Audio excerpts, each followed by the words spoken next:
उद्धव साहब ठाकरे तुम आगे बढ़ो, हम तुम्हारे साथ हैं। पालक मंत्री हाय हाय पालक मंत्री हाय हाय पालक मंत्री हाय हाय पालक मंत्र्यांचा धिक्कार असो, पालक मंत्र्यांचा धिक्कार असो, महिलेला अश्लील फोटो पाठवणाऱ्या पालक मंत्र्यांचा धिक्कार असो, अरे आवाज कुणाचा?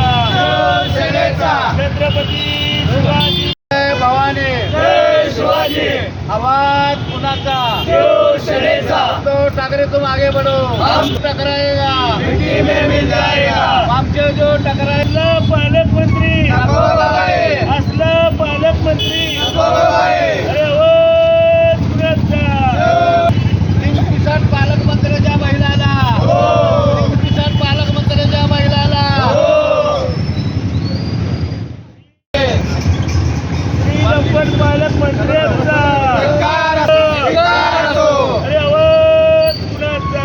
शिवसेनेचा अरे आवाज उद्धव ठाकरे तुम आगे बढ़ो. हम तुम्हारे साथ हैं. महिलेला त्रास देणाऱ्या पालकमंत्री गोरेचा धिक्कार असो, अरे आवाज कुणाचा? शिवसेनेचा छत्रला पालकमंत्री नको बाबाळे, असला पालकमंत्री नको बाबाळे, अरे आवाज कुणाचा? शिवसेनेचा उद्धव ठाकरे तुम आगे बढ़ो. हम तुम्हारे साथ हैं. हिंदुहृदय सम्राट बाळासाहेब ठाकरेंचा जय असो, शिवसेना.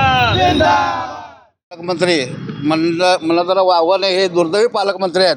ज्या पालकमंत्र्यांनी ज्या महिलेला, ज्या अंबिराव मोहितेच्या घराण्यातील महिलेला विवस्त्र फोटो पाठवतो, त्या पालकमंत्र्याला मी तर म्हणतो सोलापूर दौऱ्यावर आलो त्याला चपलेने मारल्याशिवाय सोडणार नाही. परंतु ह्या राज्यामध्ये राज्य करणारे तानाजी सावंत खेकडा असू द्या, त्याच्या चौकशात लावलेले आहेत. काल धनंजय मुंडेचे राजीनामा घेतलेला आहे. रावल जो मंत्री आहे विदर्भातला, तो सुद्धा प्रतिभाताई पाटीलची जमीन ओळखलेला आहे. असे जर मंत्री जर आपल्या महाराष्ट्रावर राज्य करत असतील तर ह्या महाराष्ट्राचा अधोगती व्हायला वेळ लागणार नाही. जे लोक रामाचं नाव घेऊन सत्तेवर आले, ज्या EVM घोटाळा करून सत्तेवर आले, अशा अवलादी आपल्यावर राज्य करत आहेत. या मुख्यमंत्री देवेंद्र फडणवीस असू द्या, एकनाथ शिंदे असू द्या, अजितदादा पवार असू द्या, ह्या सगळ्यांचा आणि या महाराष्ट्र राज्याचा आम्ही उद्धव बाळासाहेब ठाकरे पक्षाचे होते निषेध करत आहोत आणि त्या पालकमंत्र्याला ताबडतोब हटवावं अशी आमची मागणी आहे. मोमेरा बगल जे आहे ते सरकारने निवडणूक ही जी आहे ती जिंकली होती. दिवसेंदिवस महाराष्ट्रामध्ये महिला अत्याचार वाढताना दिसत आहेत. कशा प्रकारे बघता? तुम्ही बघता महाराष्ट्रामध्ये लाडकी बहीण म्हणून यांनी मतं घेतले, परंतु लाडकी बहीण नसून ह्या लाडक्या भावाने हे भाजप हे युतीच्या माध्यमातून ही जी मंत्रिमंडळातले आमदार खासदार आहेत हे सगळे अवैध धंदेवाले आहेत आणि कुठल्या ना कुठल्या घोटाळ्यामध्ये यांचा हात आहे.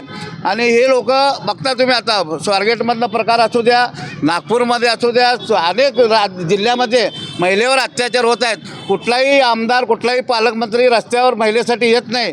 फक्त आणि फक्त उद्धव बाळासाहेब ठाकरे पक्षाच्या वतीनं सर्व महाराष्ट्रातील पदाधिकारी कार्यकर्ते रस्त्यावर येत आहेत. परंतु ह्या सोलापूरचा ह्या सिद्धेश्वर नगरीमध्ये आलेला, हा पावननगरीमध्ये आलेला पालकमंत्री हा लिंक पिसाट आहे. त्याला कोर्टाने 10,000 रुपयाच्या बॉन्डवर सोडलेला आहे. तो जेलमध्ये होता. ह्या पालकमंत्र्यावर अवैधरित्या कनेक्शन घेतलं म्हणून MECBची बी गुन्हा दाखल आहे, त्यातसुद्धा हा जेलमध्ये होता. अशा भ्रष्टाचारी जेलमधल्या अतिरेकी म्हणण्यापेक्षा अनेक भ्रष्टाचारामध्ये गुंतलेल्या पालकमंत्र्याला या मुख्यमंत्र्यांनी हटवावं अशी मागणी आहे. सरपंचाच्या हत्येचे फोटो समोर आले, एका मंत्र्याला राजीनामा द्यावा लागला. आज एका सोलापूरच्या पालकमंत्र्याचं बातमी आली आहे की महिलेला विवस्त्र फोटो पाठवले. मला वाटतं औरंगजेबाचीच अवलाद सत्ता करत आहे की काय असं आम्हाला या ठिकाणी वाटायला लागलं आहे. आणि असला नालायक भ्रष्ट पालकमंत्री सोलापूरकरांना बिलकुल नको आहे. व सोलापूरकर महिलांचं देखील म्हणणं आहे की असल्या पालकमंत्री नको गो बाई. आणि भाजपनं जे नैतिकतेचा बुरखा पांघरलेला आहे त्या बुरख्याचा पालकमंत्र्यांनी साडाटारा फाडलेला आहे असं आम्हाला दिसतं आहे. आणि भाजपने आपली स्वतःची नैतिकता तपासून घ्यावी. असले मंत्री जर तुम्ही सोलापूरकरांना पाठवत असाल तर असले मंत्री आम्ही कदापि स्वीकारणार नाही. आणि सोलापूर हे सिद्धेश्वरांची पवित्र भूमी आहे. असल्या पवित्र भूमीत या लिंग पिसटाला काहीही थारा नाही. आणि आम्ही सर्व सोलापूरकर या मुख्यमंत्र्याचा, उपमुख्यमंत्र्याचा आणि पालकमंत्र्याचा आणि भाजपचा जाहीर निषेध करतो. जे आहेत ते जयकुमार गोरे जे आहेत ते म्हणतायत की आम्हाला न्यायालयानं निर्दोष न्यायालयात माफी मागितलेल्या गोरेंनी न्यायालयात माफी मागितल्यानंतर सुद्धा त्यांनी त्या महिलेला त्रास दिलेला आहे आणि ती महिला आता राजभवनपाशी उपोषणाला बसणार आहे. हंबीरराव मोहिते जे स्वराज्यासाठी लढले, रक्त सांडलं, त्यांच्या घराण्यातल्या महिलेला हा माणूस त्रास देतो आहे. हा कसला पालकमंत्री? हा तर लफडेबाज मंत्री आमच्या दृष्टीने. किरीट सोमय्या, गोरे यांची रांगच आहे. त्या ज्याने खून केले त्या आकाला 2-2 बायका. सुरेश दत्त आत्ता आवाज बंद केले, त्यांनी सुद्धा जाहीरपणे सांगितले मला 2-2 बायका आहेत.